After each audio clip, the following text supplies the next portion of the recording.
मेरा नाम राखी है। आज मैं आपको अपनी कहानी सुनाने वाली हूँ। मेरे पति राजेश ने अपनी जिंदगी में बहुत मेहनत की।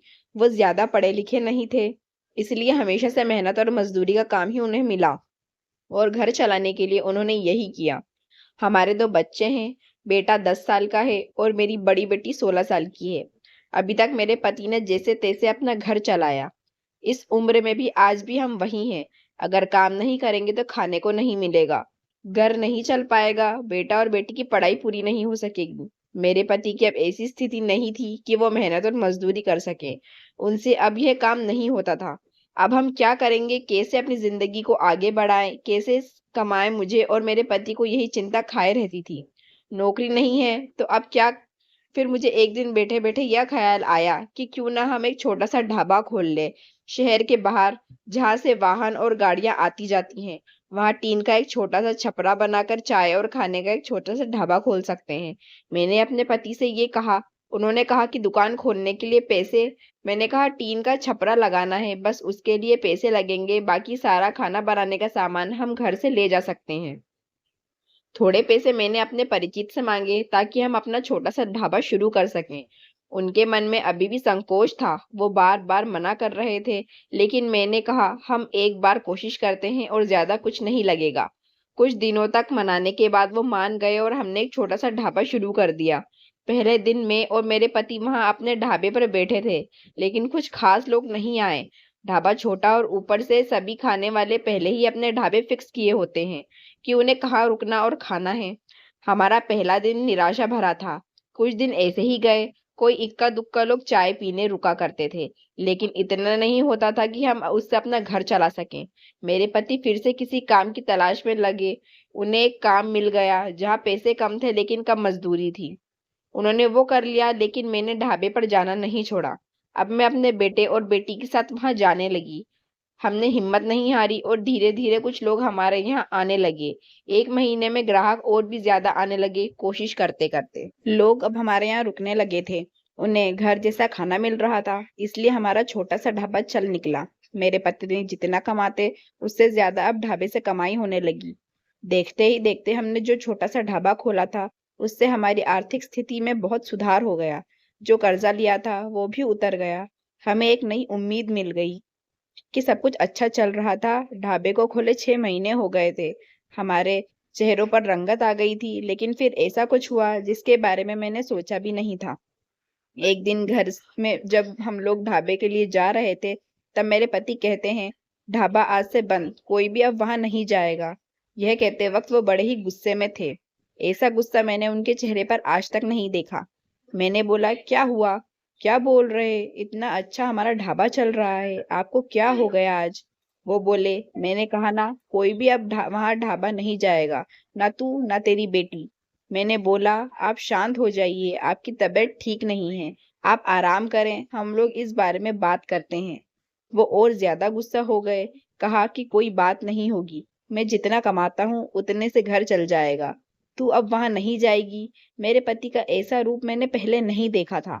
उस दिन मैं ढाबे पर नहीं गई, लेकिन जब वो शाम को आए तो उनका मुंह उतरा हुआ था। मैंने सही समय देखकर उनसे बात की, पूछा, क्या हुआ, आप ऐसा क्यों बोल रहे हैं? वो बोले कि मेरा मुंह मत खुलवा, मैं सब जानता हूँ कि तू क्या कर रही है।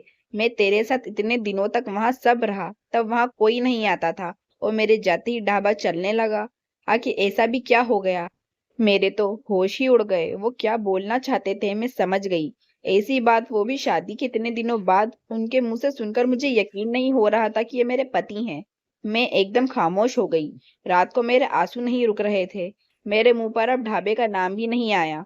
इस तरह की बातें सुनने के बाद मेरा अब कुछ करने का मन ही नहीं किया। उस दिन से खामोश हो गई। अब कुछ करने को कहने को बचा भी क्या था। मैंने सोचा था कि उनको कोई सफाई नहीं दूंगी, वो अपना काम करते रहे, लेकिन उनकी कमाई कम थी, उससे अच्छे से गुजारा नहीं हो पाता था। कुछ ही दिनों में जो पैसे जमा किए थे वो भी खत्म हो गए। करीब 3 महीने बाद ही उनकी तबीयत खराब हो गई और वो बिस्तर पर आ गए।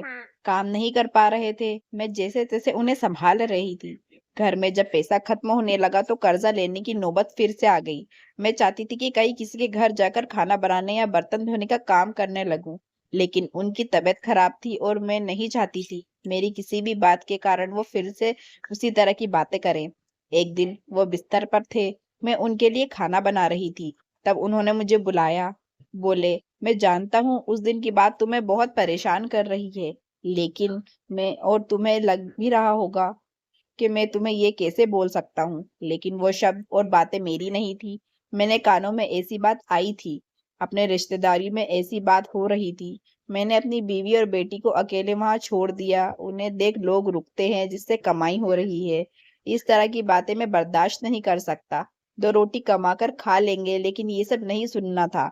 समाज और यहाँ के लोग, खासकर अपने परिचित और रिश्तेदार, आपको आगे बढ़ता देख बहुत कुछ कहने लगते हैं, लेकिन लोग इस हद तक गिरे हैं मुझे इसका पता नहीं था। और मेरे पति भी उनकी बातों में आ गए। उस समय मैं भी होती उनकी जगह तो शायद यही करती।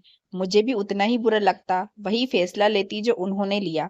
मैंने उन्हें कहा कि वो शुभचिंतक जो अब आपकी मदद करने नहीं आएंगे, जाइए आप उनसे पूछ लीजिए। हमारे घर में खाने को नहीं है, आपकी तबीयत खराब है। आप बताए कौन आया अब हमारी मदद करने। दुनिया किसी को खुश नहीं देख सकती, और अगर कोई मेहनत करके आगे बढ़ता है तो सारे प्रयास करके उसे पीछे धकेलने की कोशिश करती है। और आप उनकी बातों में आ गए। वो लोग सफल हो गए। सबको बात बनाना है। अब अगर हम भूख से मर जाएं तो उन्हें भी बातें मिल जाएंगी। वो लोग कुछ समय तक बोलते, अगर हमें कोई फर्क नहीं पड़ता तो वो थक हार मान लेते। वो पीठ पीछे ही इस तरह की बकवास कर सकते हैं, सामने आने की तो उनकी हिम्मत भी नहीं है। उस दिन मेरी पति की आंखें खुल गई। उन्होंने कहा कि तुम सच बोल रही हो, मैं ही पागल था। लोगों को सफाई देने और उनके आगे अच्छा बनने में अपना नुकसान कर लिया। जब हम गलत नहीं है तो हमें कोई सफाई क्यों देना, क्यों डरना। मुझे माफ कर दो, हमें नहीं, उन्हें बदलना होगा अपनी सोच, और अगर नहीं बदले तो हमें क्या, हम अपने कर्म करते रहना चाहिए। क्या अब हम फिर से कुछ कर सकते हैं? मैंने कहा, अभी भी देर नहीं हुई है, हम अभी भी कर सकते हैं। मेरे पति बोले, मैं भी अब तुम्हारा साथ दूंगा अगर तुम चाहो तो। मैंने हाँ कहा और फिर एक बार कोशिश की। थोड़ी मुश्किल हुई, लेकिन धीरे धीरे गाड़ी फिर पटरी पर आने लगी। अगर आपको ये हमारी कहानी अच्छी लगी हो तो हमारे चैनल को लाइक करें, सब्सक्राइब करें और शेयर करें।